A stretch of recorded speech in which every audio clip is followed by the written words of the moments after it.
Better late than never. Dude, it's been a while. How long ago did we do that first one? Dude, we said every week, and it's been like 2 months. We were lying to ourselves. I know. The truth is that we're a little busy. Life gets busy, dude. Yeah, it's been... we should have looked before we started this. I want to say that was at least 2 months ago. At least. It might have been longer. Might have been longer. But here we are. Still same guys, same room, same mission, same message. That's right. Right? That was pretty good. I didn't rehearse that. No, that was I didn't plan that. Yeah. I think I got goosebumps. Mm-hmm. Went and got some coffee before we got this thing rocking and rolling. Yeah, this podcast is brought to you by Dutch Bros. I wish. Do they automatically, is that enforcing them to pay us? That'd be dope. No, we're still looking for sponsors, aren't we? Are they a local company? No, dude, they're everywhere. Are they? Yeah. Okay. This is new to me. Dutch Bros. I was like, let's go to Starbucks and get a coffee because I've had no caffeine today. And my man said, let's go to Dutch Bros, bro. I said, don't sleep on Dutch Bros. Let's go to Dutch Bros, bro. I said, okay, bro. Whole lot of broing. I know. We're just a bunch of bros. Well, we got some things to cover, some things to talk about. I've been wrapped up over the last 24 hours and trying to get some things together for the last couple events for Quaker Steak. We got hit with the sad news this week that Quaker Steak is closing. What a crazy... Man, I think of around here, there's definitely no shortage of places to play, but there have been so many venues that are like here today, gone tomorrow, ones that you didn't think were ever going to shut down. Biff Burger years ago. Biff Burger was awesome. Right? Oh, man, that place Quaker was so is great. one of those ones that I never thought was going to go anywhere. And, man... So many memories there, dude. I think over the past couple of years, ever since OCC opened and they started developing that place, I think that there was a lot of concern and a lot of people putting it on their bingo card that the chances of Quaker Steak being able to survive across the street when you're building something as massive as OCC and what that place has turned out to be. A lot of people were kind of like counting the days until they thought this would happen, but turns out that it's not even because of that. It's not a competitive stance of financial capability or longevity. It's just developers are out here buying property, restaurants, venues, you name it, anything that is not a living facility of some sort, whether it be condos or apartments or a hotel or a new subdivision. I mean, they're the ones, that have all the money. So they can go and give an offer that, these establishments just can't refuse. And unfortunately, another local cornerstone to the music community is, going to be ceasing to exist in, what is it, 3 weeks? They have 3 weeks. July 5th is their last day open. So Hillary hit me up yesterday and extended the offer for us to be part of the last bike night, which is awesome. Yeah, that's cool. Definitely honored to be that phone call and have that relationship over there. We started Wicked Serenity at Quaker Steak in 2020. It was, I want to say July. I can't remember the exact date of the show. But we were set to play, what was that venue called in downtown St. Pete area? It was only there for a short period of time.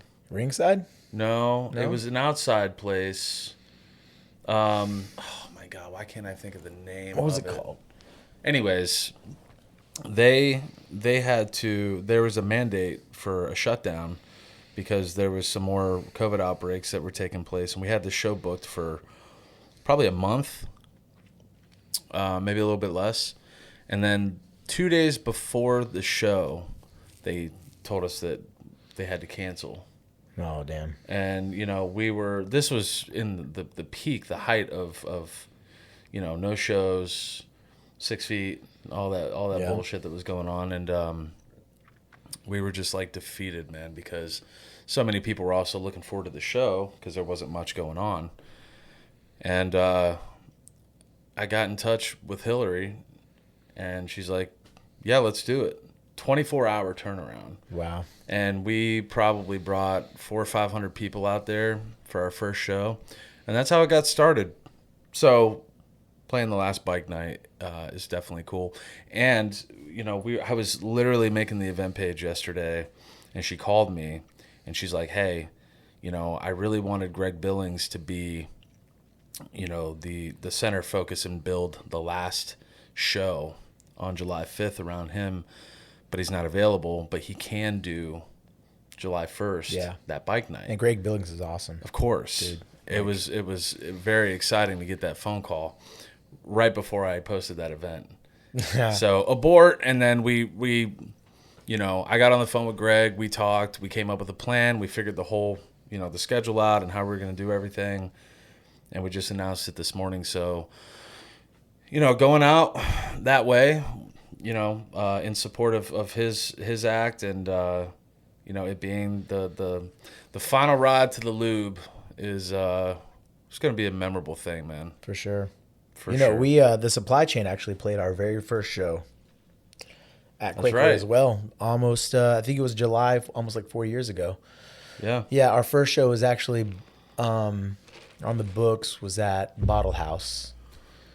And we got the call like maybe the week before that show to do a bike night. Mm-hmm. And that's the first time we hit the stage, man. It was at Quaker. So, like I said, a lot of good memories there.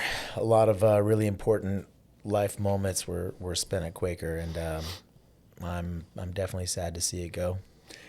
It stirs up the conversation that you know, it's no secret that you're seeing this a lot more. And being a booking agency that works in all these different markets throughout the United States, and we've tapped into Canada a little bit too.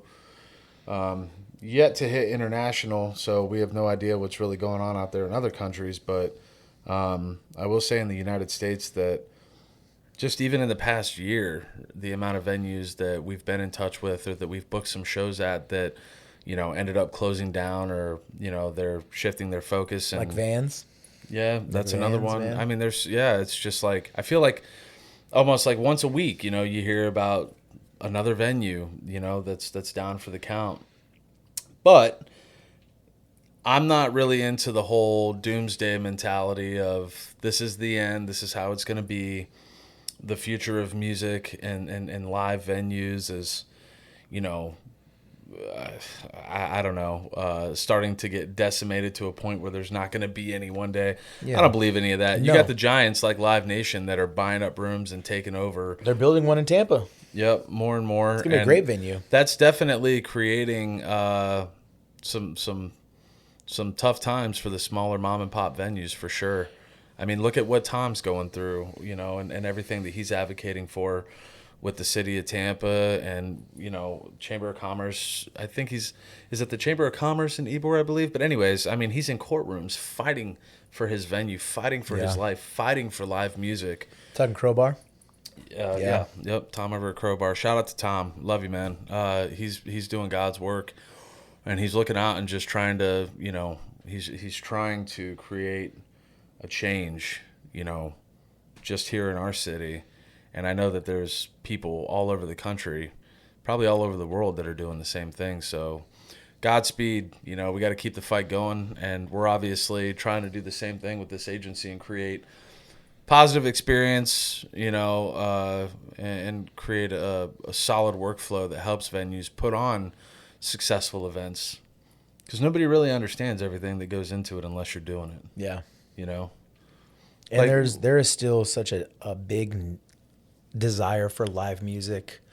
You have venues opening up all the time and one is closing all the time, but there's so many venues that out there that just love that they want that to be their main focus, you know? And that's important because those are the places that keep musicians alive, keep agencies alive, you know? And I think as long as there is a desire for live music, I have faith that the scene is going to still be thriving.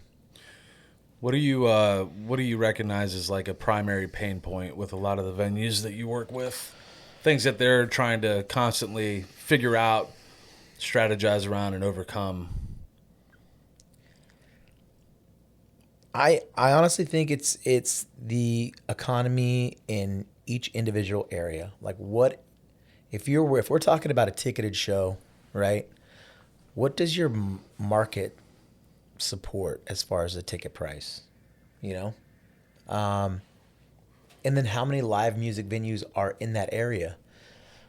We've sent bands to places that, you know, the ticket prices, you didn't think they would be supported. Right.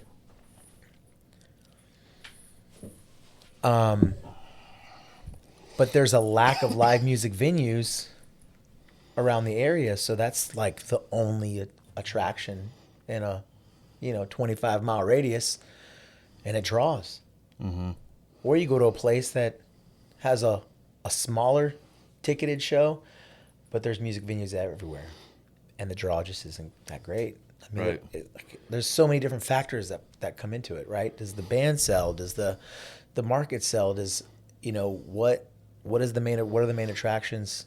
And there's so many different pockets in the United States, and not all of them are the same, man. So what you're saying is that from a demographic challenge, right, that some of these venues, encounter, that some other venues don't necessarily have to, I guess fight against, because they're in a better suited location that just has more people that want to go out to these type of shows. You're saying that everybody has the ability to become a primary destination that's favored by that local community. They just need to figure out how. Yes. And where do they usually drop the ball?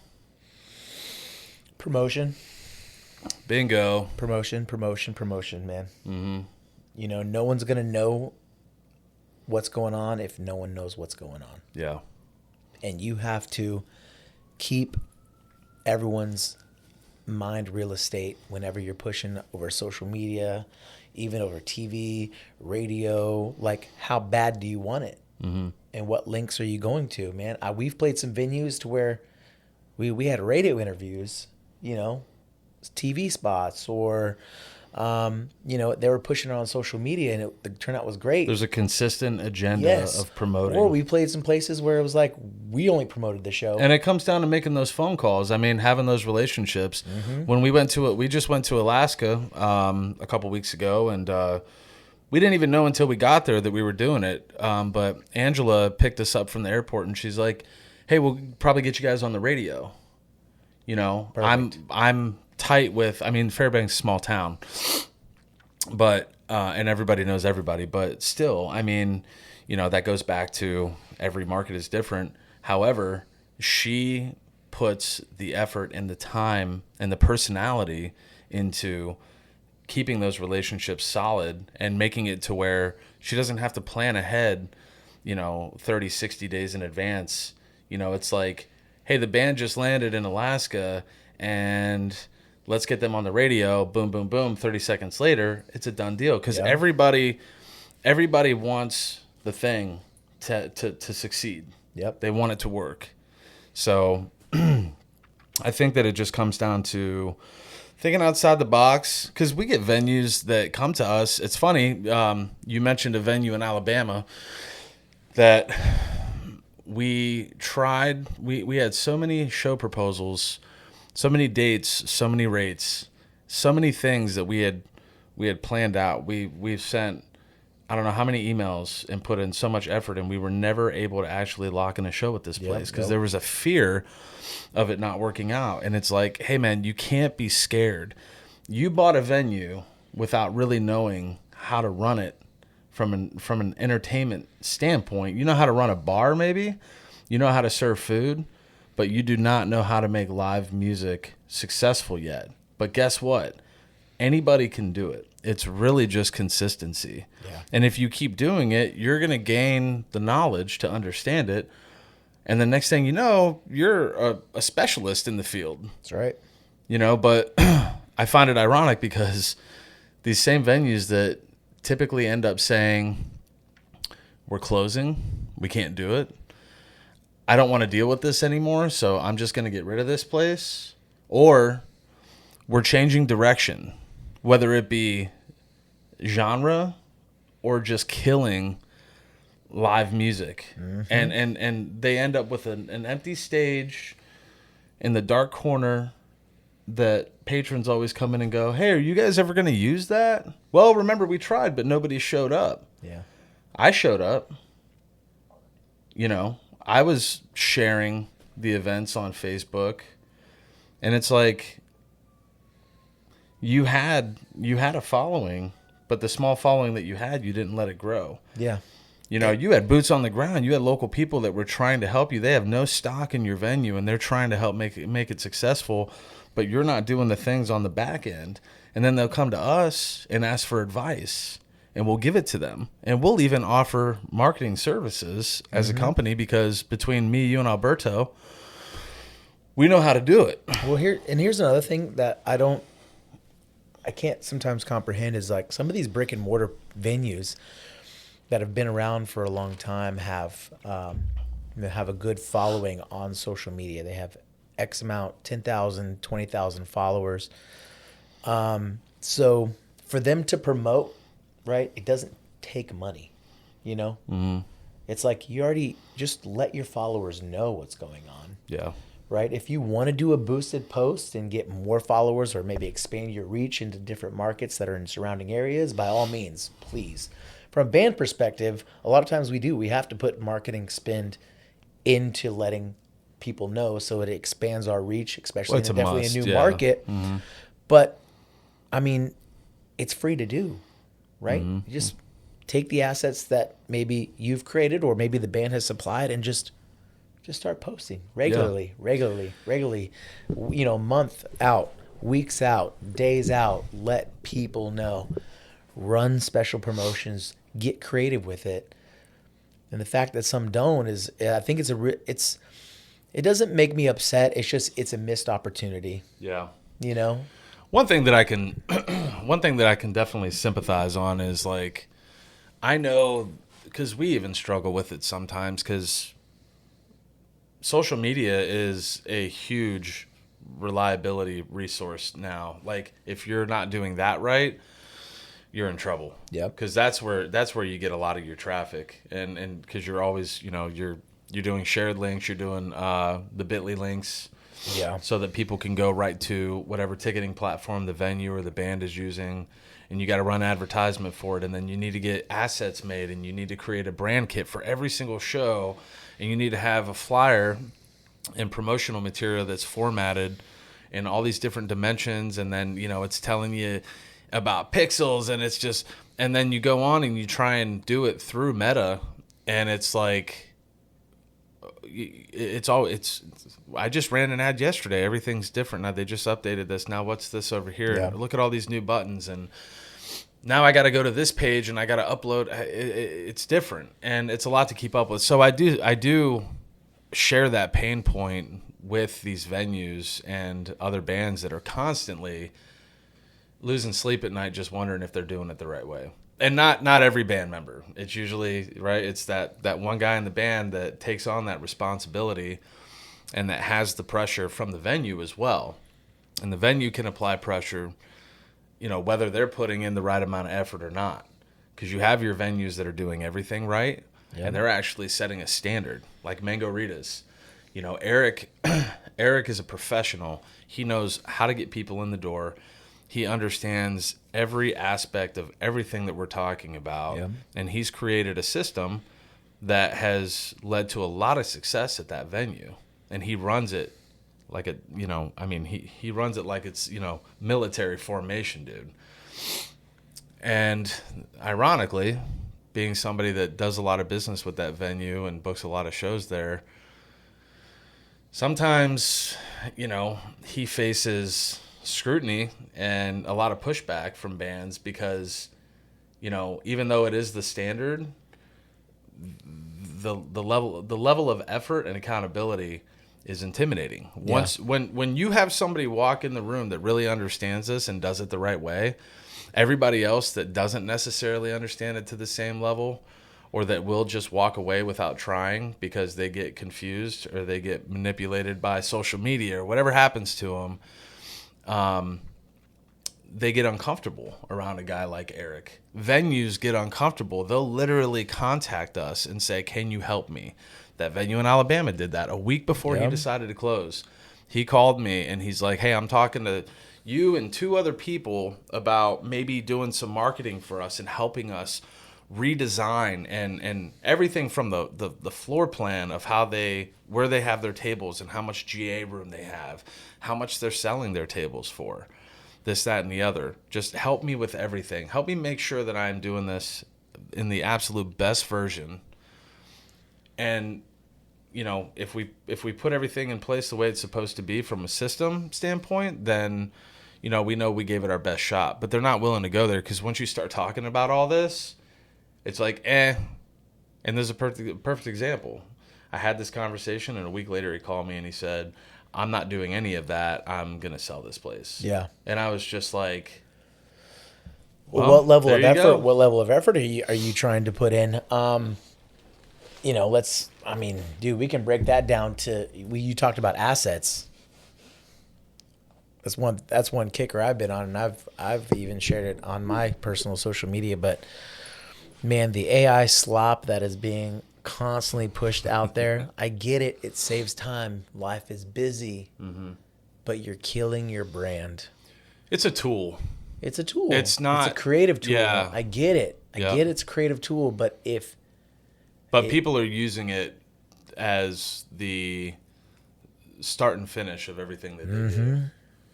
And that's why you're seeing people posting these pictures of, I saw it the other day. I can't remember who did it. Alberto shared it, but it was an AI generated flyer that had that same really noisy, messy, usually it's got like the orange red background, kind of like fire, or almost like you're inside a volcano. Like everyone's just doing the same stuff. Too much info. And it's just a dead giveaway. Yeah. We create stuff, we use AI, but we use it properly. Yeah. I want to see what AI comes up with as far as a format. Yeah. And then I take formats. You have to have the vision. And then and it's just a little creative spark where it's like, oh, I kind of like where they placed that picture. Right. I think I can go back and I can recreate that myself from scratch. And I've been able to really get good at that. Even to where, it's funny, you brought up Margaritas. I got an email from Eric. He's like, your AI flyer. I was like, I don't use AI for any of my flyers. And he writes back, he's like, you don't? I'm like, no, dude, I create all those myself. And he's like, well, shit, that's okay, cool. Yeah. I'm like, I might use AI for creative ideas, but they're not used to it because everyone's using it now. So when you find somebody that's not using it to the 10th degree, it's refreshing. It's like, oh, that's good to hear. I like that. You're still doing things the way that they should be done for peak value. Yeah. I want peak value, not just something that exists because it's there. Like, hey, I need a flyer. Okay, here's one. And that's not saying that, I'm not posting. I'm not going to use this. Like, let's work on it. That's not saying I know everything and I'm the end all be all or anything like that, because I constantly learn more shit every day, different ways how to do things. Because there'd be some times where I feel like my designs are getting kind of stale. You know what I mean? I've been doing the same kind of thing, and I'm like, I just want to fucking switch it up. Or I see something cool that I'm like, man, I wonder how they did that. Yeah. I try to dissect it, and I don't know.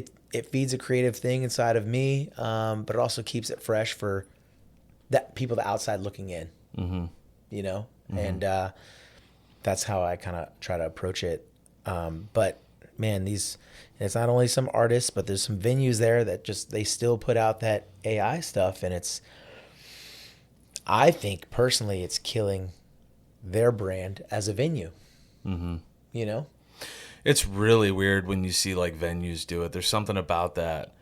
Like, you see a band do it and you're like, these are musicians. This is a band. We don't know if anybody in here has any business sense in any way, shape, or form. And, shit, man, they need a flyer and they don't know who to go to, or they don't want to pay for it or whatever. So they're using this easy thing that is doing something that they can't even do. So I understand, but try to get away from that as soon as possible. 100%. And I just don't feel like they are. But then when you see venues doing it, you're just like, oh my God, you have a staff, you have a payroll, you have you have a brick and mortar. You're an established business. You should be making sure that you understand. First of all, you have to understand, in the land of social media, you're not just competing with local level. Somebody can be scrolling and see a video from Metallica and then see your shit. Mm-hmm. So are you thinking about like pro level status? Exactly. Because if you're not, you're in the mix of a feed with all of these things that have millions of dollars to put into it. So you got to figure out a way to stay relevant when people are seeing this stuff right next to your stuff. Yeah.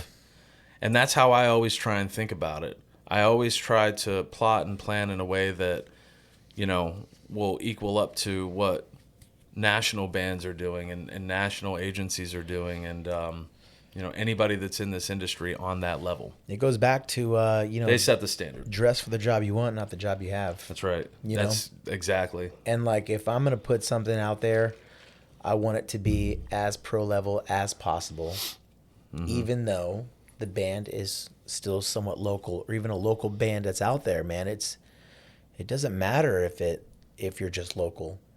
Seem bigger than you are. You have to. Why and you not? have that. You Why have not? these things. You have these platforms to do that. You constantly hear people say, "Oh man, I wish I could go back to the way it used to be. I miss just handing out flyers." No, you don't. Yeah. Because back when those were the only options, everybody was trying to be innovative and figure out a way to do it exactly like this day and age is set up to do now. Yep. So are you falling back and falling out because you just don't want to put the work in, and you truly want to go out and spend an hour handing out maybe 100 flyers? Or do you want to put an hour into setting something up that can reach thousands of people like that and make it look really good? Yeah. Doing it. And thousands of people, and let's be real. Even Meta, dude, $20, $30. You know what I mean? Each member of your band, depending on how many members are in there, throws in $10. You can easily put $40, $50 in an ad. It's going to reach 5,000, 6,000 people. Yeah. And you can simplify it too and just say that a percentage of what we make on this show will go towards all of these things. Yep. That's what I do with Wicked Serenity and Sounds of Sacrifice. As the guy that does all of this stuff, it's like, well, I'm not going to constantly be just aimlessly throwing money, not even knowing where it's coming from, and then confuse the settle-ups and confuse the configuration of, transaction. Like, this is the standard, Also, I'm doing everything, so this is going back into all of it. Yeah. You know what I mean? Am I making all that money? Absolutely not. I wish I was. That'd be great. If I was working for a company and doing it full time, then yeah, I would make a living off of it. But it's, between the time, the effort, and the spend, the budget that you have to have for ads and all that stuff, 10% really isn't a lot. Nope. Some bands put half of their money into that stuff. Yeah. And they all take a pay cut.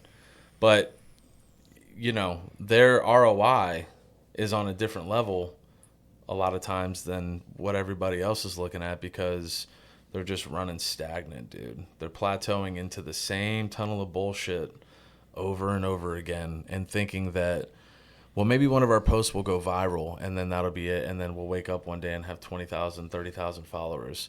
Chances of that happening, I hate to break it to you, are slim. Wicked Serenity's been up for 6 years. We just got to 8,000 followers. Yeah. I think about the amount of time and effort and money that it took just to get there, in this galaxy of social media, all of these other things that are trying to accomplish the same thing. Yep. You know what I mean? And I consider my efforts to be pretty good, exceptional. And that's not, That's for 8,000 damn followers. Here's the thing. It's like, it's not even just one social media platform that you're trying to fight for attention on, right? And I know as us as a band, and maybe you as a band, sometimes you don't utilize all of them. No. Right? So some people might follow you on Facebook. Some people just might follow you on Instagram. Some people might just follow you on TikTok. Some bands have Snapchat, and some people will only follow you on Snapchat. Right? Mm-hmm. All those collectively, right? There's might be some cross-pollination of fan base that follow you on different social media platforms, but some might not. And by the way, I'm not perfect at all. I will actually sit here. I'll list a couple of my flaws right now. I don't have any presence on TikTok. There's a Wicked Serenity account that I started about 4 years ago. Whenever TikTok became popular, I created a page. I did post some stuff on it. You can go find it if you look up Wicked Serenity on TikTok, and you'll see that I didn't put everything into it. And I'll admit that. I'm accountable as can be. Yeah. I post maybe 20% of our stuff that I put on our Facebook on Instagram. I'm really bad about that. Yeah, because first of all, we have more following on Facebook. Mm-hmm. So a lot of times when I'm like trying to do a million things and keep up on not just that page, but Signs of Sacrifice, tribute brands, recently Whole Lotta Hellyeah, which, that's been just a big ramp up process. We haven't really gotten consistent on social yet, but shameless plug, July 24th, OCC, Whole Lotta Hellyeah, consisting of some of the baddest mofos. Dude, I cannot wait for that show. I cannot wait for that show. All right, so let's cut off my flaw list. I appreciate that. I'm the worst person of the band. Okay. I gave enough away. That's not true. So yeah, let's segue into that though. And so basically ending that conversation, nobody's perfect. You could always be doing more. You could always be doing better. But if you go and look up Wicked Serenity, and you do a deep dive into YouTube, Facebook, Instagram, and wherever else we might pop up on a Google search, and then you look in the images and the videos and everything that pops up when you just type our name in, there's no doubt that anybody would say, yeah, this is effort. These guys, most bands most tribute bands they got like 2 or 3 videos on YouTube. Yeah. I constantly, that's another thing that I've kind of fallen a little bit more short on over the past year. A big part of it is building this company. This is a whole other thing that takes up our day-to-day now. So until we get to a point where we can hire 1 million people, or even maybe just a few to manage everything, we're doing it all. Yeah, yeah. And I just posted something on my story like a few days ago about that exact thing. Yeah. Is being a full-time musician or even a part-time musician, a weekend warrior, that the days of just playing music are over. Yeah. Big time. They do not tell you. You need to have a business degree if you want to be they don't tell you that if you're going to buy gear, you got to buy 2 of everything for redundancy, because it's not if something breaks, it's when something breaks. So damn, it can get expensive. Oh, we're talking on 2. Okay, I see they don't they don't tell you that you have to be a social media manager. They don't tell you have to be a videographer or a photographer or a video editor, storyteller, booker, and negotiator, contract writer. Write all these down. Write them down. Take some notes. You have to be an accountant. You have to be an event planner. Free advice. You have to be all these things. And if you don't know how to do it, you're going to learn through trial and error. That's how I learned. Trial and error, man. You just can't be fucking scared of it. No. You just cannot be scared of it, man. You have to lean into it, and you have to understand that this is I have guys that takes. Call me, dude. And they want advice, or they want to talk, or they want to pick my brain, or whatever it is that they say, is their reason for reaching out. And I'm always open to that. Mm-hmm. As a matter of fact, I'm very thankful that anybody would ever think of me to be the guy to call. Right. Because I'm just doing my thing, man. So when people come to you and they drop your credentials that they see, and they explain that like they would really value the opportunity just to have a conversation, dude, that makes me feel fucking great. It's big, dude. That's better than a payday in a lot of ways. As long as I'm not stressing about bills. Yeah, no, I love I love that, man. I love to share You the know? knowledge I've gained through doing this for I think a good amount of time, and learning where the pitfalls are, and where I could get better, and what I've just learned over the span of the years, and how to be as successful as I possibly can be. Yep. Now here's what bothers I will me. share that all day long. Here's what bothers me about it though, is when that same person doesn't do anything differently after that conversation, and you watch and see that they are not doing the things, and then a month later they want to come back to you and have the same conversation like you didn't have the first one. Yeah. Yeah, that happens a lot. Yeah, it does. And I'm just kind of like, well, do you just need somebody to talk to, or do you actually want to do this shit? Because I'm going to give you the same answer. you know, I recently had a buddy, that wanted my help in helping him grow his business. I won't even say what it is, but it is mixed up in one of the facets of what makes live music what it is. Okay. And it was basically like, hey, can you get me more business? Like, can you take your time to get me more business? And, we'll figure out a way to make it worth your time. But, like, can you do that? And I'm like, okay, cool. Well, let's make sure that you've checked these important boxes first and foremost. Because, like, if your tank is full, then I'll jump in the driver's seat. Yeah. But if you got no gas, I'm going to go out and get stranded with you. Mm-hmm. So why would I do that? It's like, well, have you done this? No. Have you done this? Do you have an LLC? Do you have a brand? Do you have a logo? What's your company name? It's this. I'm like, that's not going to work. You need to rethink that. You need to become official. Do you have a Facebook page? No. Well, dude, you got to do all that first and then holler at me, and I'll show you what to do with it. That brings up a funny story. When I first moved here almost 8 years ago, I did that exact same thing with a prominent agent that books a lot of Tampa Bay and Clearwater Beach. I made a Facebook, and I reached out to him because I hit the pavement and I asked the right questions, and I reached out to him directly, and he came back to me and he said, do you have a video? Do you have a website? Do you have anything like that? And I said no. Mm-hmm. And then in my, I don't know, whatever brain, right? I was green to it. I was like, man, I don't need that. Years down the line, man, it must have been 3-4 years down the line, I actually wised up. And I said, you know what? I got to do that. Mm-hmm. I have to create a website, promo video, high quality, best high, just do it right. Yeah. I went back to him, and now I get bookings through that agency. Mm-hmm. Like my productivity, or as far as the amount of bookings that I've had versus what I did 3 years ago, has doubled, and I'm so very grateful. But without someone telling me, do you have this? And if not, I'm not going to work with you. Right? I mean, that's kind of the push sometimes you need. And it's not because we don't want to work with you. It's because we want to see you put in the work as well. Yeah. It's going to tell us a lot of how serious you are. Mm-hmm. And if you're serious, we're serious. That's a two-way street, man. Yeah. Always has been.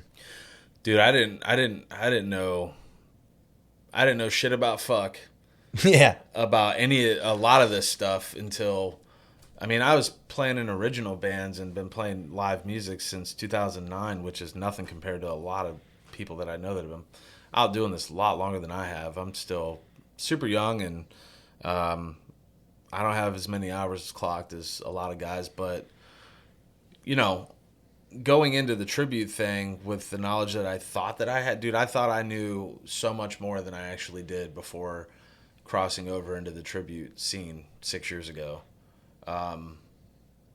The elevation and the pace of that, the experience of dealing with you know, different level agencies and promoters and actually playing at venues that, do things legitimately, it was like I took note of everything and I just became obsessed with it, and I wanted to understand and know, and I wanted to have good experiences and bad experiences and just really see it through. And man, I could write a book on just the past 6 years of Yep. everything just about what I learned and discovered and came to realize,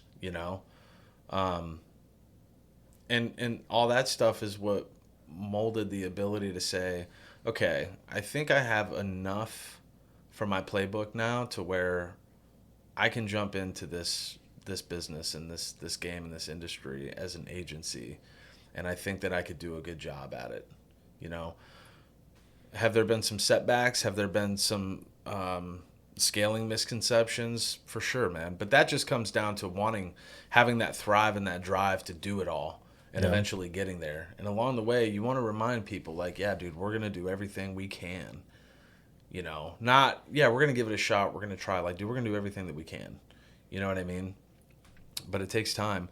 And trying to please everybody is completely impossible. I mean, that's probably one of the main things I lose sleep over is that I'm constantly thinking about who I talk to about what and what has already happened, what hasn't happened, when's the last time that I updated them to let them know. My emails are constantly going off every day, and I know you too. And we put ourselves in a position where there's no more people really thinking about us as much anymore and trying to, like, it's just constantly like, what can you do for me? What have you done for me? Yep. What's going on here? What do you got? But a lot of people are they miss the key point of what really gets things turning, which is developing a relationship along the way. You Yeah. have to develop a relationship with the people that you're working with. Get to know them. Stop talking about business for a second. Yeah. Stop talking about the next transaction. Stop talking about the next opportunity that you're going to get for me. And what do and just, hey, how you been, man? What's going on? That shit will come, dude. Yeah. It'll come. Pay attention to people and what they got going on. Bring it up. I get on the phone with guys and like, hey, man, I see that you're doing this. That's awesome. Hey, man, I saw that picture of you and your daughter on Facebook. And then next thing you know, we're having a 15-minute conversation about family. Now, I mean, me and that person are just locked up even more at that point. You know what I mean? And I'm thinking about somebody that I know versus so-and-so from that band. Yeah. You know what I mean? And that is that's a big component in what's helped kind of shape the roster to where it's at right now. If you leave an impact on somebody, right? When business comes around and it's time to do business, they're gonna be like, I know a guy, because they remember you. Yeah. And that's more important than anything. Mm-hmm. It really is. Yeah, you're creating a genuine network. There should be no try. It shouldn't really have to be an effort thing. Like, you either got it or you don't, as far as just being personable, man. I know people that are just as down to earth as can be,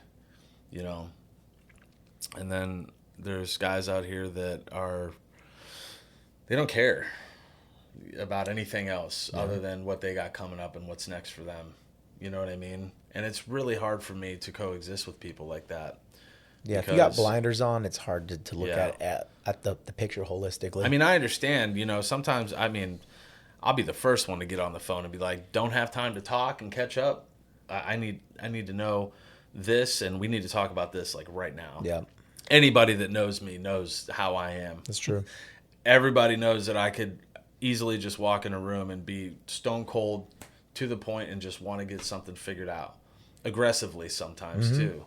Because I just want to get that done so that we can catch up after. Yeah. You know what I mean? It's just a priority, first and second kind of thing. But that's when you already have an established relationship with that group or that person, not out of the gate. Yeah. We take the time, to vet bands before we put them on the roster. In the beginning, when we were trying to really build it, we were adding bands a lot fast. Like, I would never just get a submission from a band and add them to the roster without having at least a 15, 20-minute conversation on the phone. Because I got questions, man. Like, the form answers a lot, and you can really gauge, where they're at easily, just like that, But you got to get on the phone and really talk to them and get a really good grasp. Yeah. Yeah. And we haven't added many bands lately because that process, we extended it a little bit, and it's a little bit more time consuming than it used to be. We actually shut the submissions down on the page. Yeah. Because we can be picky. I mean, I don't think we ever want to be a agency that has a very wide roster but not very deep as far as talent goes. Never. I would rather have a smaller roster with, I'm talking deep talent. I mean, these guys are the guys. Yeah. Yep. You're looking for this band or this kind of tribute, then look no other place, because these guys will come in and kill it. Yeah, and the truth is that we're like we're on the back end of phase 1 of the roster, meaning, the first year and a half, which would be the first phase of adding bands and building an actual roster. We're on the back end of it now, where we stopped adding bands. We get submissions. We were getting submissions on the website. I was getting like 2 or 3 a day. Very overwhelming. And then I just got so behind. I probably have 300 submissions sitting in my email that I haven't even been able to sit down and look at.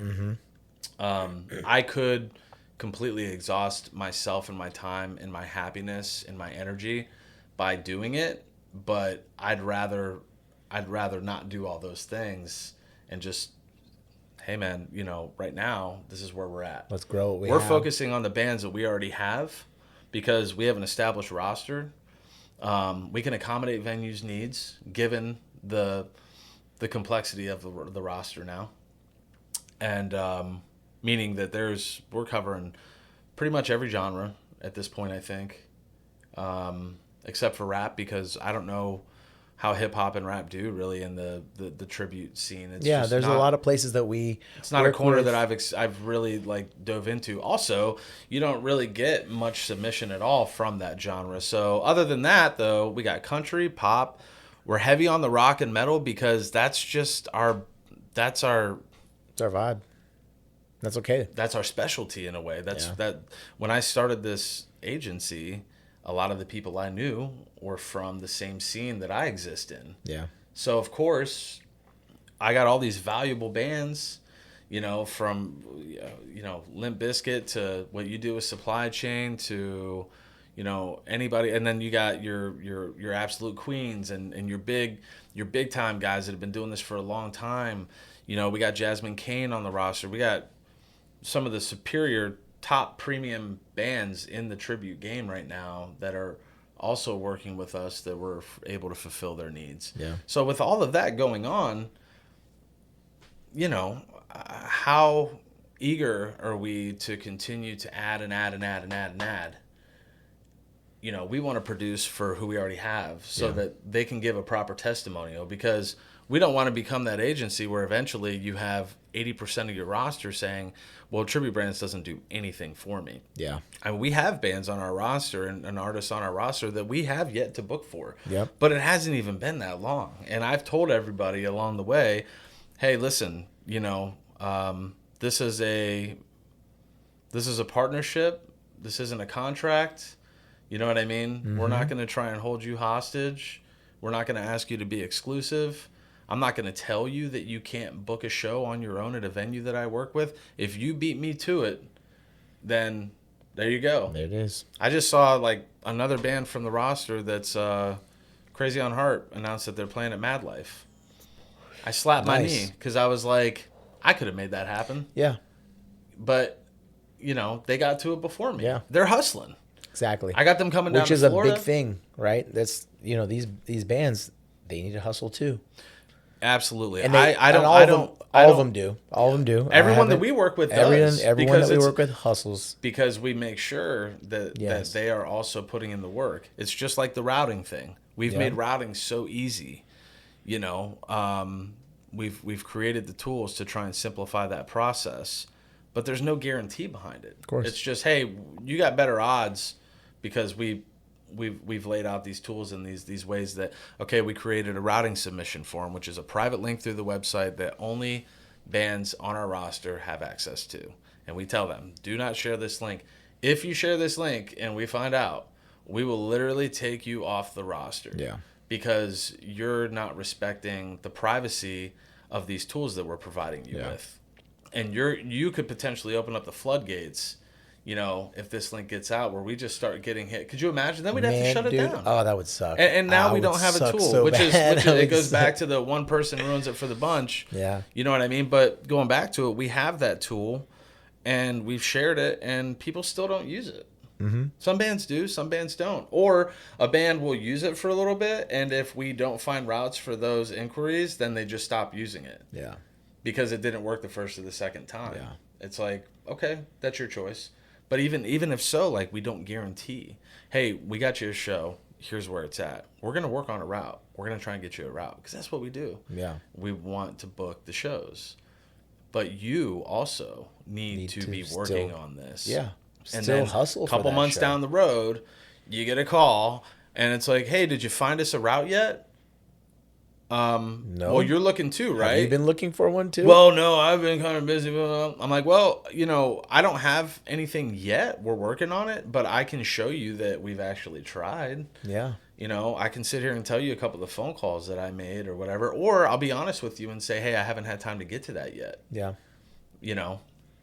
If we had 10 agents, then yeah, we'd probably be able to have one person. On the flip side of that, man, hey, if the band is working on it too, and they find a route before we do, then good on them. In essence, you might be making more money because you looked for a route on your own. You don't have to bait. 100%. You don't have to. We're not taking our booking fee off the top of that, and that's fine. Yeah. That's fine. That's okay with me. I'm glad you found a show. And we don't put a ton of rules on anybody and say, well, no, don't contact. Now, I expect if you know that I work with a room or that we have a relationship and we book shows at a certain place, I would like, for me, if I knew that an agency worked directly with a venue, dude, I'm contacting that person, and I'm asking them, hey, instead of me going around you and not, and putting, like, just trying to get them to acknowledge me or see me and all their other emails and everything and trying to call and this and that. Mm-hmm. You know them. You probably, say happy Thanksgiving to each other at this point. Maybe I should have you reach out and I will gladly give you 10%. Yeah. But not everybody thinks that way. And that just comes back to utilizing your resources to simplify, Yep. And I have no problem spreading the wealth with whoever, puts the effort in to help accomplish and execute that next show, man. Because that's what it really comes down to is the shows. Yeah. So, but back to Whole Lotta Hellyeah. Oh, yeah. We went on a whole tangent. Let's talk about that, man. Let's talk about it. Let's talk about Whole Lotta Hellyeah. Man, what we got? Members from, obviously, Wicked Serenity. Members from Supply Chain, Flow Raw, Women of Rock, Diary of an Ozman. I mean, the amount of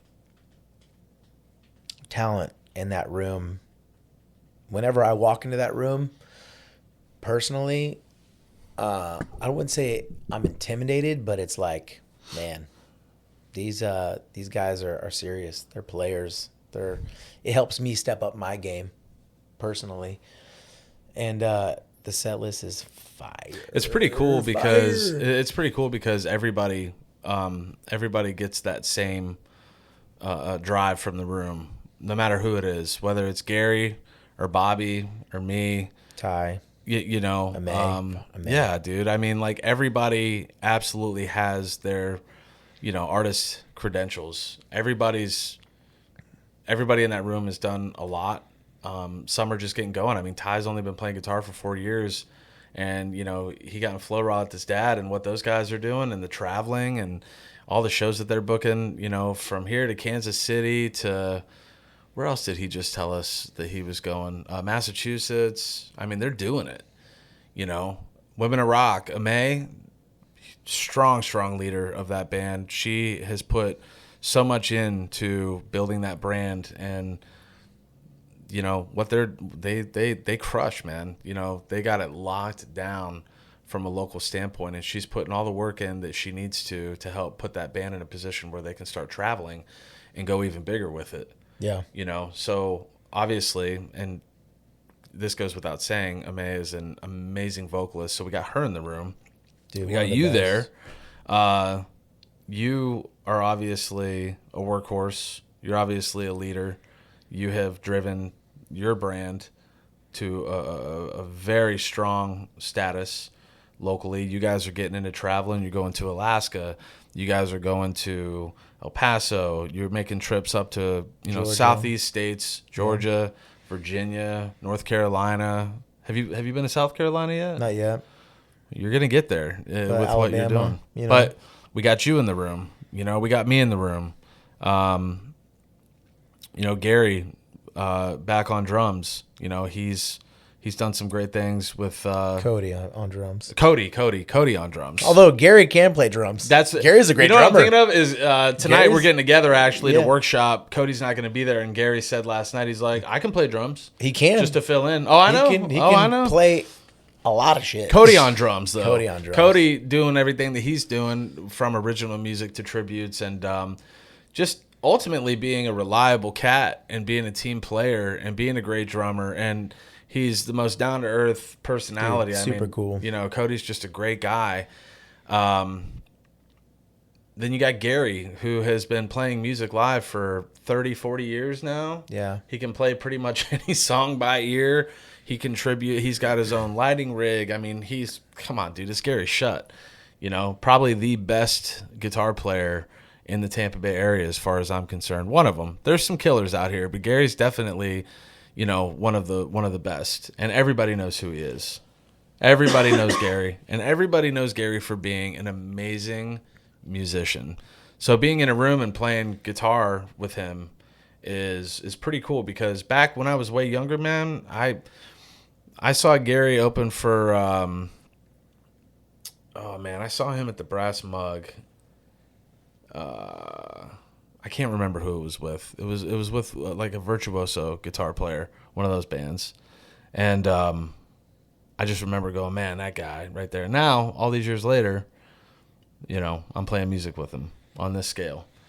You know, funny, during COVID, I actually Uber Eats Gary some food. And he didn't know me at the time. I had known him through the scene. But I dropped off some Uber Eats. I was like, "You're Gary Shutt." And he was like, yeah. And then, like, you know. And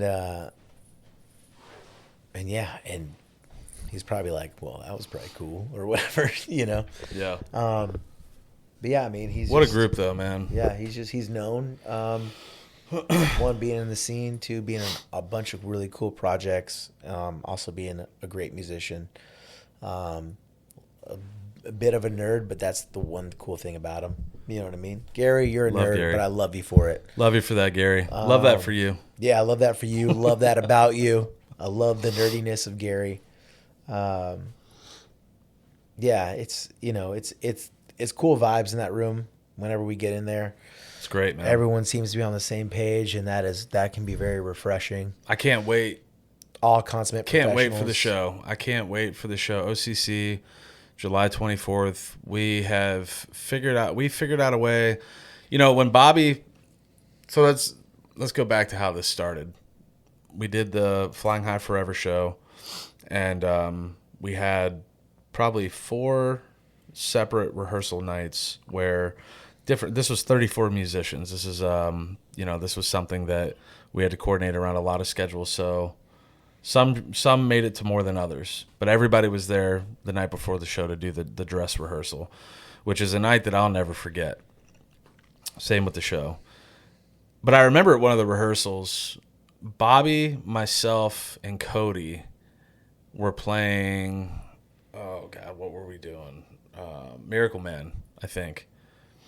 And I'm pretty sure that one of us weren't even on the. Bobby wasn't even on the song. Bob Zilla was on that song for the actual show, but Bobby was just jamming with us to get the song. And Josh Maloney was there that night singing too, I believe. And I remember being in this square, this triangle circle with Cody and Bobby, and we're playing the song. I think you were actually in the room. I think it was that night, and you were watching us do that one. And I remember thinking to myself, like, man, I would really, really like to do this more. Like, we were just locked in, and it was tight, and we were vibing, dude. Yeah, it was vibe. Me, Bobby, and Cody. Vibe, dude. And I told, we all actually, I think it was like right when we got done with that song, we kind of all looked at each other like, we were all kind of thinking the same shit. You know what I mean? Like, yeah, man, what are we doing after the show? Yeah. You know what I mean? And Bobby did not hesitate to act on that. And he called me within a week after Flying High Forever. So this was the beginning of December. And he's like, yo, man, look, I know you're busy. I'm busy too. And so is everybody that I'm about to name. But I got this idea, man. Like, I don't want it was kind of like for all of us that were in Flying High Forever, it was like summer camp was over after the show. Yeah. Because, man, what that became was just amazing. And we're going to do it again. We got the new date for Flying High Forever 2. Details coming. Yeah, we'll be getting to that. It's going to happen again. And it won't be on a holiday weekend this time. So hallelujah. Yeah. But he dropped the name. Me and Ty and then you. And then we get Gary and Cody on drums. And then we'll have Josh and May on vocals. And I was just like, yeah. Whoa. But the first thing that came to mind was not only, dude, I'm down. Count me in. But how are we going to pull this off? How the hell are we going to do this? Everybody that you just named is busy. Cody lives a little ways away. Yeah. Our show schedules collectively are ridiculous. Yeah. And then you have all the rehearsals that go into that stuff too. And Bobby and I think in the way that we do, we just agreed that we will figure it out. We will make it happen. We got this. Yeah. And that's how that went down. And ultimately, it only took, I don't know, maybe a month and a half until we got in a room and did our first rehearsal. So that worked out well. I don't know where Josh went. I think that he went to take a piss. I mean, he could at least let us know that he's going to get up and walk away. But I guess that's not what he's doing. I guess that's not how he's rolling. We're going to take a break. We're going to wait for him to come back. This episode is brought to you by Tribute Brands, LLC. This coffee is really good. Dutch Bros. I was just telling everybody that you should let us know next time that you want to just go ahead and bail for a whole 60 seconds. Nah. Just like that. Oh, yeah. I like to disappear. Nah. How long did it take us to get our first rehearsal going? How long did it take us to get in a room? God, like a month? From inception of idea to... Yeah, like a month and a half, right?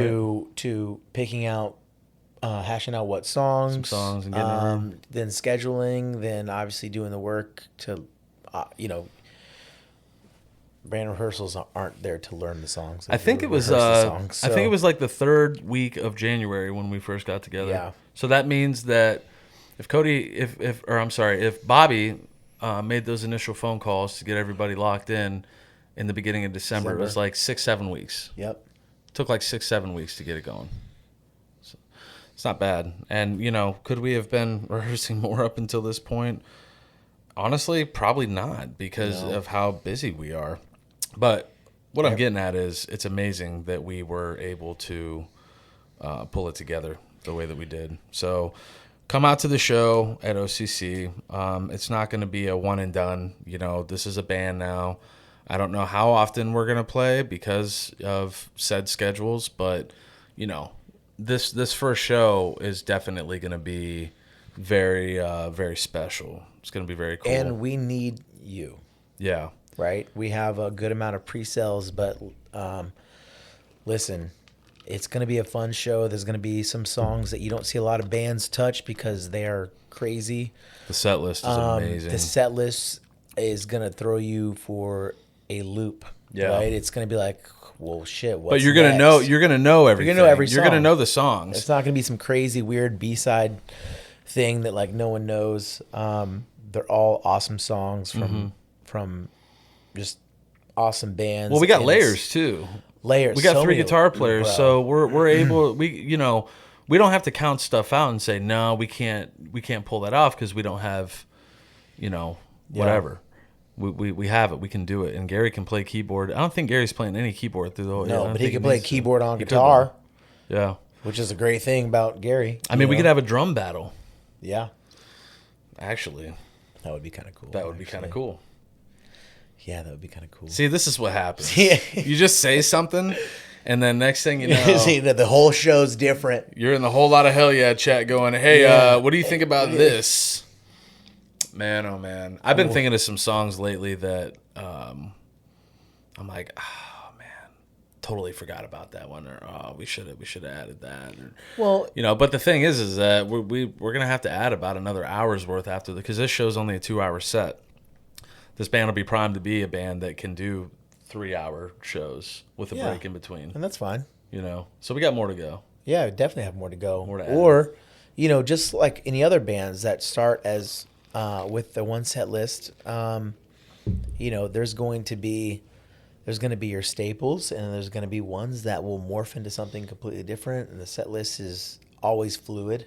With the amount of material that we all know collectively, but also the material that, hey, I've always wanted to do this song.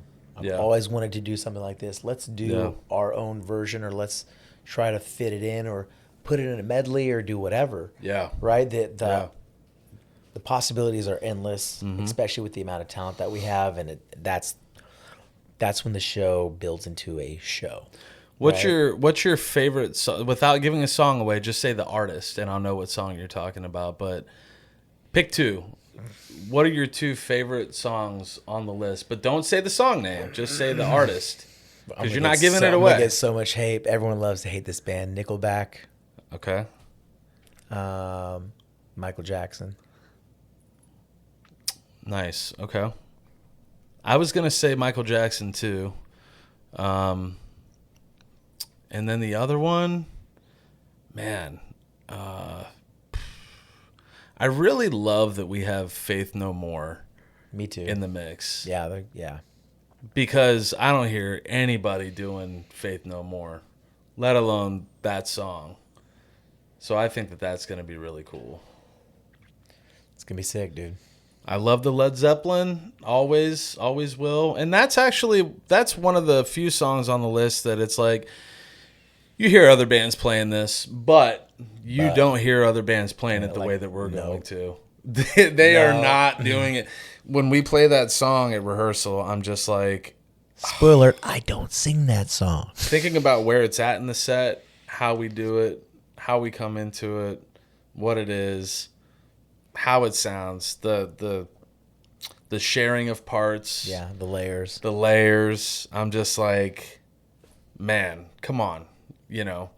So I hope that creates a little bit of excitement, because this isn't acting, man. This is natural excitement.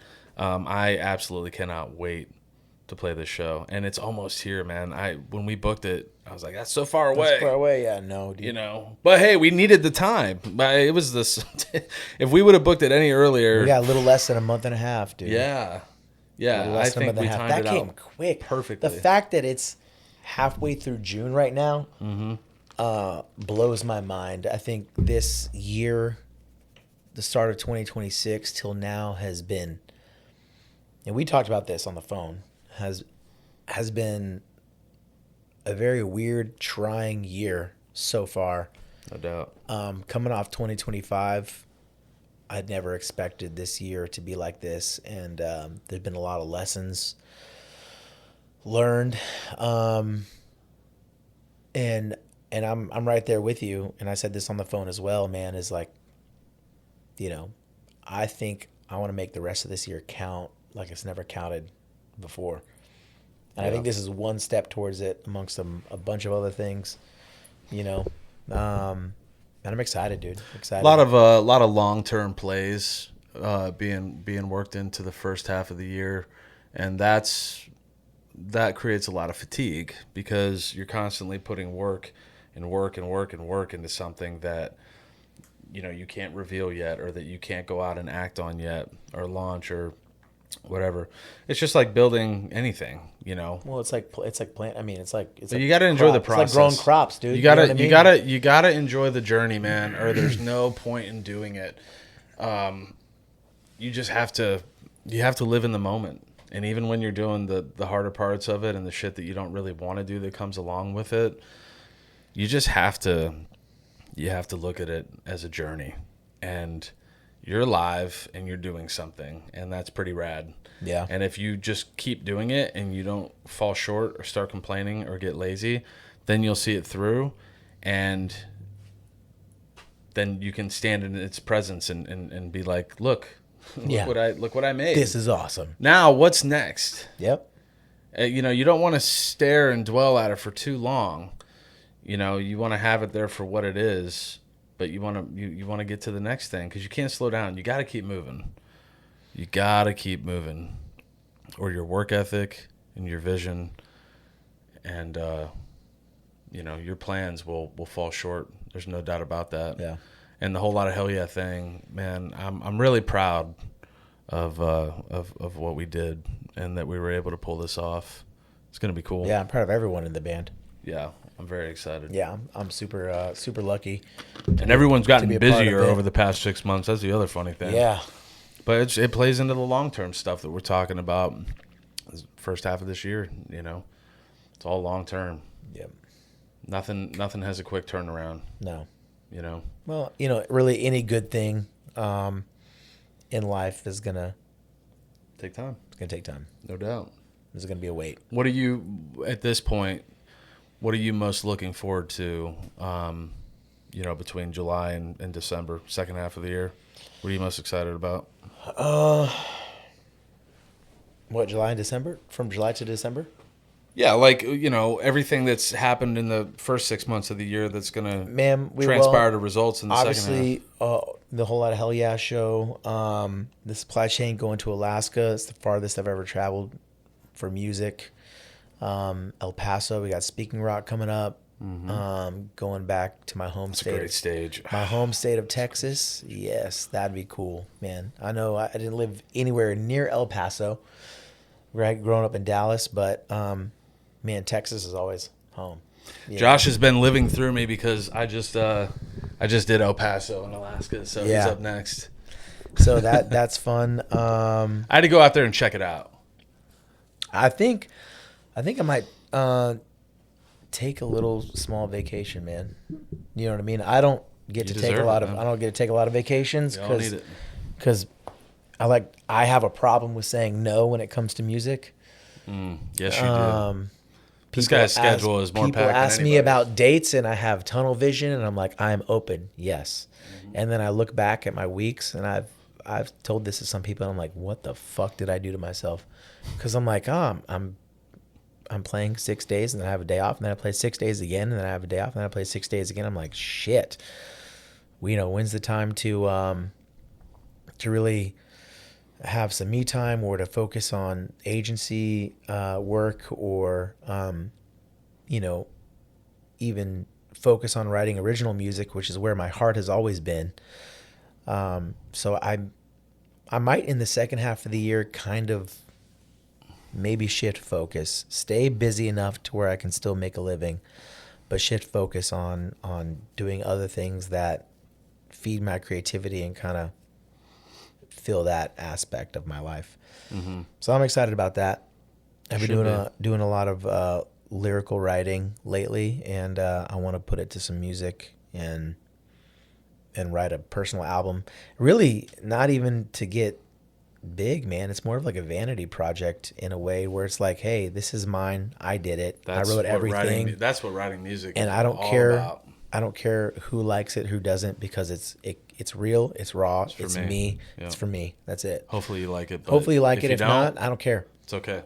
You know what I mean? Come see Supply Chain. I'll sing the songs you know. Yeah, exactly. Yeah. Exactly. I got something for you either way. Either way. And I think people, the cool thing about being in, cover, tribute, whatever projects is that the people get to know you. Um, and then everyone is always so. One question I get all the time, whether it's doing solo or the supply chain, is do you have your own music? And I hate telling them the answer is no, not right now. Yeah. Because I think people want to hear what comes out of you naturally, and I would definitely like to do that and then be able to show them what comes out naturally. And like I said, they might not like it, and that's okay. Mm-hmm. It might not be everyone's cup of tea, and that's fine. But it's still mine. Yeah, man. And you're blessed with the ability to be a singer, songwriter. Not all musicians know what that feels like. So having that ability, it's definitely important to use it, because people need music, man. And you never know. You put one song out and you might only find a couple thousand people with it, but one person you might find that might find it might have really needed whatever that song is at that point in time. Yeah. And I think that there are still a lot of musicians out there that think that way, and a lot of times they're the ones that end up going somewhere. Yeah. Because they're not in it to They're try in it and to- get famous or Let's make a lot hit. of money or whatever. They are focused 100% on their music and putting out something that maybe another person can relate to. Yeah, and be at least free to take chances and do whatever feels right. Or one saying I love is, if it sounds good, it is good. Sounds good to me, it is good to me, and that's all that matters.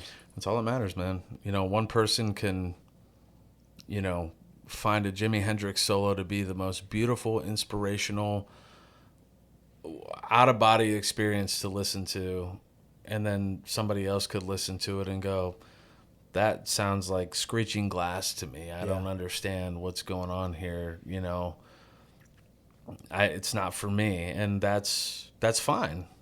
You know what I mean? Because there's other things that you are going to like. So I've never been one to ever put people down for what they like and what they listen to. Yeah. Because music is one of the few things that we all have in common. And if you like it or you don't like it, I get it. Now, I might try to inspire a different mentality of like, well, somebody can say, I listen to this and this is what I hear. And it can be like, well, pay attention to this. Yeah. Think about this. Understand what this is, and then give it another shot. How many times have you listened to a song for the first time and go, all right, Yeah. cool, yeah, whether it be something you've never heard before, a band you've never listened to, or it be a band that you've been listening to since you were a kid and they just put a new album out and you heard their first new single, and all right, and it doesn't necessarily hit at first. Then you listen to it again and again and again, and before you know it, you're like, oh my god, I love this song. Yeah. This song hits me this way because of this part and how this happens, and I love that kind of, Or whatever it is. depending on where you are in life, man. That you too. know? That's huge. That's a funny one, dude. That's huge. That's a funny one. There have been so many songs that didn't mean something to me in one phase of my life, but meant everything to me in a different phase of my life. Yeah. Because I just related with it more during that time, man. And that's a cool thing too. Mm-hmm. Yeah, when a song can mean something different at a different point in time in life it's wild. I fucking love music, dude. Music is fucking love music. That's why we're here. That's what we're doing. Man. I feel what you're saying though about the burnout though, man. The burnout is real. I have been. What did I tell you guys the other night? It was like there was a conversation going, and I was like, "Hey, sorry guys, I had to disconnect for a little bit." Yeah, you wanted to throw your phone away. And May was like, "Yeah, I understand." And I was like, "No, I was like at the point where I wanted to like just throw my phone away for a little bit there." Yeah, because it gets like that, dude. I tell you one thing that not a lot of people know. And it's okay, it's a podcast, but so I don't care. But there was one time where I did a stint in rehab, 30 days, no phone. I tell you what, dude, the amount of anxiety I had when they gave me my phone back. Interesting. Was the weirdest feeling I've ever felt in my entire life. I got used to not having it, not used to worrying about it. I used to have like ghost vibrations in my pocket. You know what I mean? I didn't have a phone, but I felt it vibrating. Fucking weird shit, dude. That Weird happens shit. when my phone's on the charger. I'm like, I Yeah, swear I just got a text, and then dude. I'm like, wait, I don't even have my phone in my You pocket. know, I'm going crazy. I've been through some shit in life, but yeah, the amount of anxiety I had when I got my phone back was wild. That is wild. It was wild. Double check here. Yeah, we good. How long have we been going? Probably an hour 15. Hour 20. Oh shit. You want to wrap it up? I think we'll give them another 15 minutes or so. Yeah. What else do we need to touch on? What's on your mind? I'll tell you something that I can actually say when it comes to burnout, something that I've been really just, I guess, disappointed lately in. We're surrounded by so many personalities. We deal with a lot of different personas and egos and wants and needs from those that we work with, from venues to artists to the fan base, you name it. And especially with social media and the comment sections and everybody just always having the ability to just kind of just talk and not really thinking about what they're saying, and just the entitlement, man, that I've been seeing lately from so many people on so many fronts. It's a big part of the reason why I have to disconnect sometimes, you know. I don't know, man. Like, at the end of the day, everybody should be very proud of what they do, but I'm here to say, and this is just something that I feel like we have the platform to say it. Your ego's killing you. If you got one, get rid of it. Been there, done that. Same. Dude, I've been guilty of it just as much as the rest of them, dude. And I tell you what, that shit does me no good. Every single fucking time. Yeah. So I've been learning to drop it too, man. I've done it in the past, did it recently. It just does not serve me well. Nobody's doing anything that can't be taken away tomorrow. Yeah. So, ultimately, and it could be anything. It could be, God forbid, it could be something that is completely uncontrollable. It can be weather related. It could be health related. It could be, just a mental thing where somebody has to just like stop. I mean, it could be somebody else that is a part of whatever it is that you're doing that can't do it anymore. Next thing you know, you're at a standstill. I mean, it could be so many things, and I just don't see why anybody ever lets it get to a point where they think that they're just on the top of this hill for the rest of their life, and they have the ability to just kind of, trample on reality in a way. Yeah. You know what I mean? So I really enjoy working with people, and I enjoy the ability to create relationships, but I have like zero tolerance these days for a dialogue that is so self-serving. Yeah. I mean, we all like to talk about what we do. Sometimes I get to a point where I'm like, do I need to make another post about my band? Is it too much? Am I shoving this down people's throat? But I have to remind myself, like, no, this is your platform. This is your page. This is everything that you have going on. If somebody doesn't want to see it or somebody doesn't care, they have the freedom to just not and just keep going and finding whatever they're looking for. But it comes down to, having that, I don't know, that humble outlook of, I'm not here to say, I can't tell you the last time I used the line, big news or big Yeah. things coming or Big things. Yeah. oh, you just wait. Oh, you're not going to believe this. Yeah. It's like nobody else sees it that way to the full extent that you do because it's your thing. It's your life. It's your opportunity. It's your, you know what I mean? So presenting it to the public like it's that big for them as well is, you know, I mean, to each their own, I guess. Yeah. But I just think that I think there's a way to let everybody know what you're doing and show what you're doing and accomplishing without, you know, trying to claim the throne. Yeah. You know, there's ways to go about it to where you can come at it with a, hey, look what I did, or hey, look, I'm grateful for this opportunity to be able to do this. Mm-hmm. And I would respect someone who is grateful for the opportunity over someone who is, hey, look what I can do. Yeah. You know? Absolutely. That's a big thing, man. You know? And sometimes you even see it. I'm pretty sensitive to the way that maybe I might post some things. If I do anything on my personal page about the band, it's not like, hey, come see me. You know what I mean? It's come see us. Yeah. We. Yeah. Right? In a band context. Mm-hmm. I'm always really, like I said, really careful on how I word those things. If it's about me and my own personal life, by all means. Yeah. Those are my accomplishments. If it comes to music and we, then it's a team effort, dude. Mm-hmm. Always. That's the way it has to be. Yeah. You know, everybody's figuring it out. I suppose. Now I'm gonna go back to my social media, just make sure I'm not fucking like, you know, like wait, did I oh shit. I mean, you know? I think that's how I do things. I don't know. That's a little. Yeah. That's a little. So yeah, no, I hear you though, man. We're not all perfect, you know what I mean? Or you know, no, none of us are I was perfect. just gonna say, you know, you're only gonna be humble when you get humbled.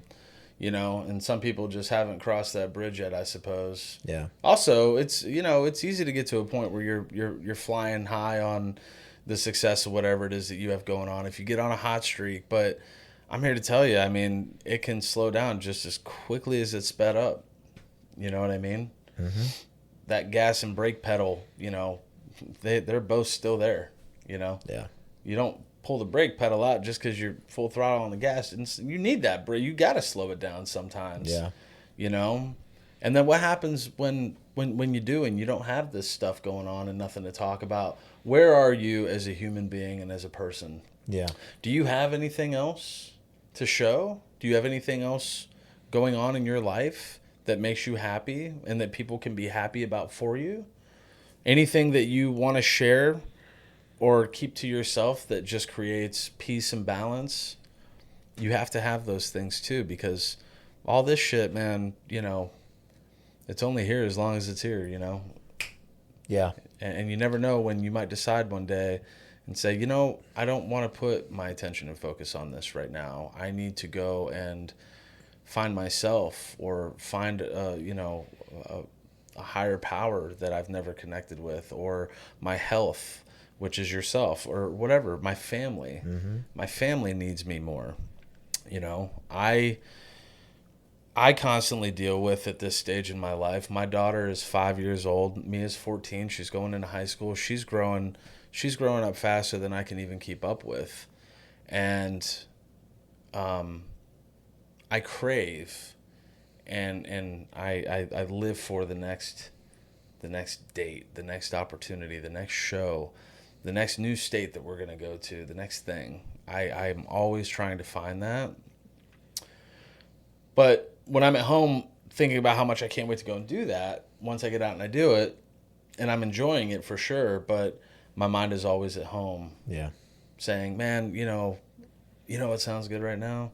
Laying in my bed with Mabriana right here and turning on a movie that she wants to watch, or playing Jenga with her, or whatever, any of the little fun things that she likes to do with Dad, you know, and just having that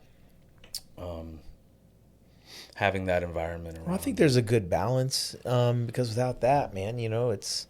Well, you realize when you go away, when you're away from it, how much special means. that is, Yeah. and what that really means. Then you don't too. take those moments for granted. That's right. Absolutely. It's You know? reflection. It is. You know? It is, man. They don't, you know, people don't talk about how tiring it can be to go on the road, even if it's for a weekend, right? Even just a weekend run, dude. Honestly, you come man, home and you're like, fuck, let me dude. tell you what, those weekend runs are brutal at sometimes when you're trying to do so much in a short period of time.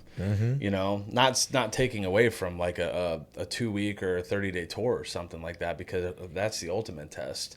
But there's amenities and accommodations that go along with that, and it becomes your lifestyle for a little bit.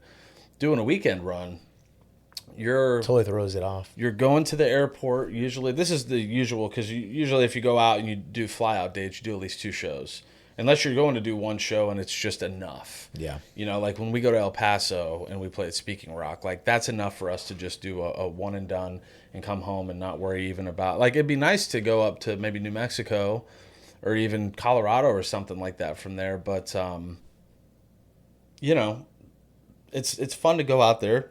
It's not make or break. And just play a show, play a big killer show with a great venue in a great town that's very supportive. It's one of my favorite places to play. But anyways, you know, when you do need the 2 shows, you leave on Thursday, you fly out. So it's a travel day. And you could be going to, you know, Pennsylvania. You could be going to freaking Alaska, California, you know. So that travel day could be, you know, extremely grueling. Sometimes it could be real simple.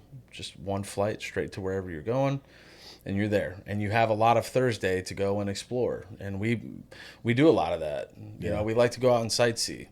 You know, I get on the phone with Brad, and he's like, let's do this, you know, and let's go here. And I'm going to stay an extra day and go here, or whatever. But, so you got Thursday to get situated. Travel, get situated, get set, and be ready for your first day of work tomorrow. Yep. Right? And then Friday comes, you play a show. And you start kicking your ass physically on that trip. I mean, that's when it really starts to kick in after that first show, you know. And you got to try to take the best care of yourself. It's hard, man, because you go out and, you know, it's almost showtime. You get that first drink, you know, and start hanging out and having a few. You know, people bringing some shots up while you're playing. Some do that, some don't. But either way, I mean, you only got so much gas in the tank, you know, for that trip. Then you get to Saturday and you do it all over again, whether it's at the same venue or you got to drive. Like we're flying out this week to go up to New York and Massachusetts. And I had to take this New York gig because I needed a route for this show. I was starting to get desperate. Yeah. You know, shout out to John Bradford over at JVS for helping me out with this. Got us up at the Forks in Wayland, New York. Next day, we're flying straight to Buffalo. And then Friday at the Forks in Wayland. Next day, we got to wake up in the morning. We got to drive to Rockland, which is basically Boston.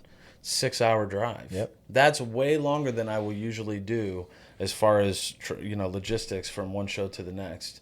4 hours is usually like the cap. Yeah. I try and stay within 4 hours. Because you should be able to find a route within, you know what I mean? Yeah. Versus killing yourself to get to the next show. But we're doing it because you got to do what you got to do. And then we're going to play a show. We're going to get there when it's time for load-in. We're going to have 0 time. Been there. We're going to load in, probably have maybe an hour and a half or so to, like, go check into our hotel real quick and change and maybe shower. And then it's off to the venue. Next thing you know, you're on stage and you're playing and you're crushing. And we do 2 90-minute sets, Wicked Serenity and Signs of Sacrifice, both nights. Yeah. And then we get done with the show, and before you know it, it's midnight. Got to get to bed. Wake up in the morning, drive to Providence, get on a plane, and come home on Father's Day. Damn. That's a lot, dude. That's a lot. That's a lot. That's a lot, man. And when you do that X amount of times a year, and you're also trying to be dad and be the family guy and run a business, and then you got other projects going on and this and that. I mean, it's a lot. So if we haven't gotten to your submissions, that's why. I like that we do this so that this is our way of catching up with everybody. So I really hope that everybody watches these. We're building this podcast platform at a little bit of a slow pace, but we're going to keep it going and we're going to keep doing this. I'm looking forward to getting more people in here and having these conversations from different angles.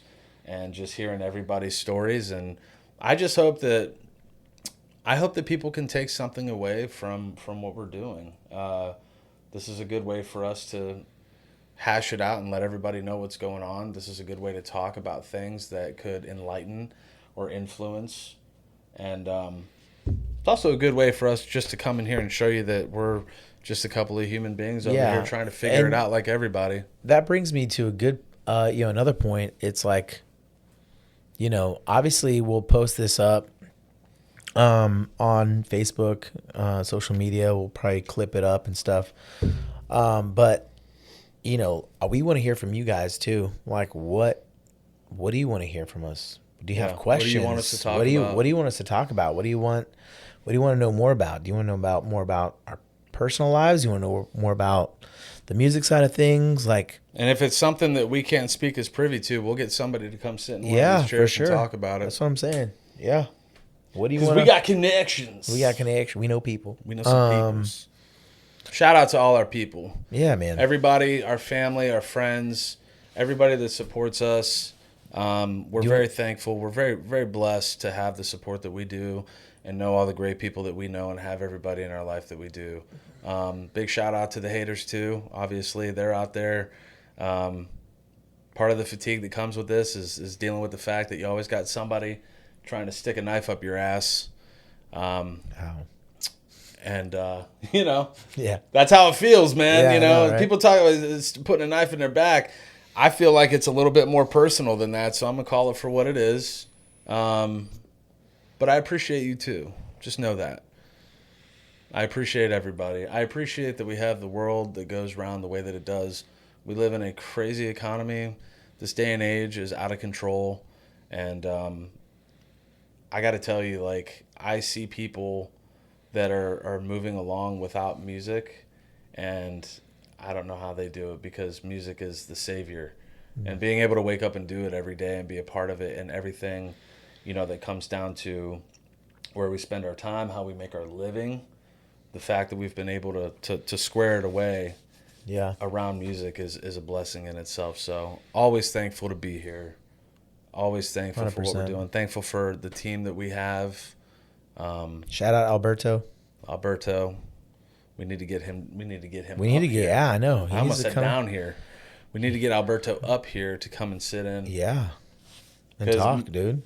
Alberto's got a lot of good stuff He's got to say, a wealth and everybody of knowledge, needs to hear. Man. Alberto's cool as fuck, dude. Yeah. I miss that guy. It's been a while since I've seen him. Alberto's starting to really lock in on the booking side of things too. He has been just a Swiss Army knife across the board. But what a cool dude, though, everything in that general, he's brought to the table. And then on top of that, he is just the most down-to-earth, cool guy.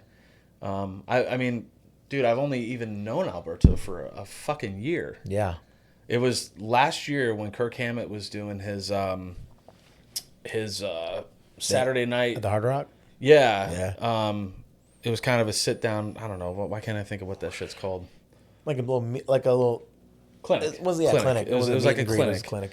And he came up to me, and I was with Ashley, and he came up and he's like, "Hey, dude, blah blah blah. I'm in a nutshell." Oh, okay, man, cool. And I had no idea, who he was. That was my first time meeting him. That's cool. I just remember him being like, Ashley and I walked away and we were like, wow, that guy was really cool. You know what I mean? Yeah. Like, it was nice to meet him. Good to see him. I'm glad that he came up and introduced himself. And then I put a post up, like maybe a week or two later, maybe a little bit longer, and said I was looking for a new graphic design artist for something. It was for a project of some sort, just because we were overloaded. You know what I mean? And he hit me up.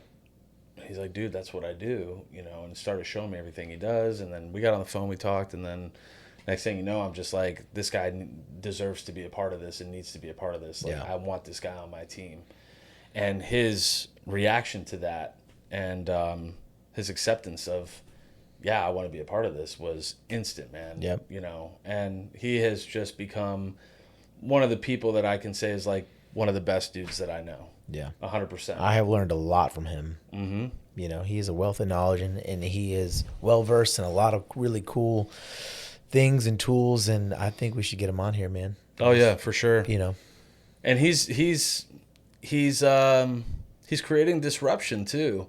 Ever since He's he got something big linked up down the with us. pipeline, dude. Because there's this line down the middle around here where it's like, you got all these bands, and you got this member and this member that ended up going this way, and then this guy clicks up with this guy, and people create all these weird formations that don't even exist on our side because we're just doing what we do and fucking with who we fuck with for good reason and staying away from nonsense.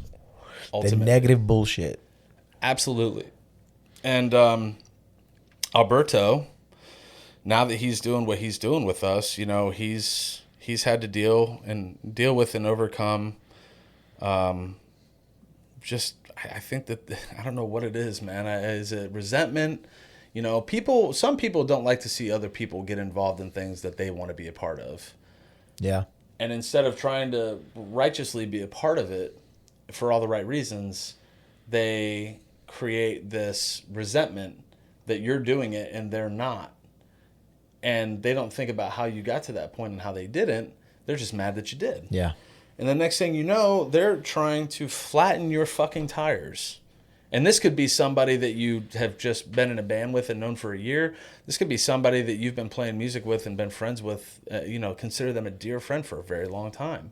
You just never know who. Or it could just be just outside noise. And that's a very disappointing aspect of this whole thing, is that sometimes, people show these true colors that are so unnecessary and lack any resiliency, and just allowing everybody to do what they do and be good at it. Yeah. Doesn't make any sense to me. I don't understand it. But Alberto has been a beast in overcoming all that and continuing to push forward. That dude does not give up. And it's really starting to pay off for him. And he's just, he's always got something really great to show that he's been doing. And he's very humble about it. Yeah, he's thankful. He's got some credentials, dude. Yeah, dude. He's got some credentials, and you would never about even as humble as it gets. And you would never even know. Yeah, you would never even know until he's like, "Yeah, I've done this, this, this." I'm like, "What the fuck?" Not to mention, Alberto's no spring chicken, and he works harder than most people that I know that are in their 30s and 40s. Yep. Alberto's got some miles on him, but he does not stop. That's right. And he gets on stage as a guitar player and as a performer and just has a vibe to him. So definitely so happy that he's a part of this team and everything that we're doing. He's brought a lot to the table. Everything that you see going on with tribute brands, whether it's during peak moments where we got a lot that we're showing, or our social media has been quiet for a little bit, because it's not like we're posting every show that we book on social. Yeah. We're not. We don't have to. We don't feel like we have to go out and like every single thing, just saturate just to show that we're working. We're comfortable with doing the work and not having to write home about it every time that we get something. But you know done. what? We appreciate when there is gratitude. I mean, hell, we had it with Yaleo.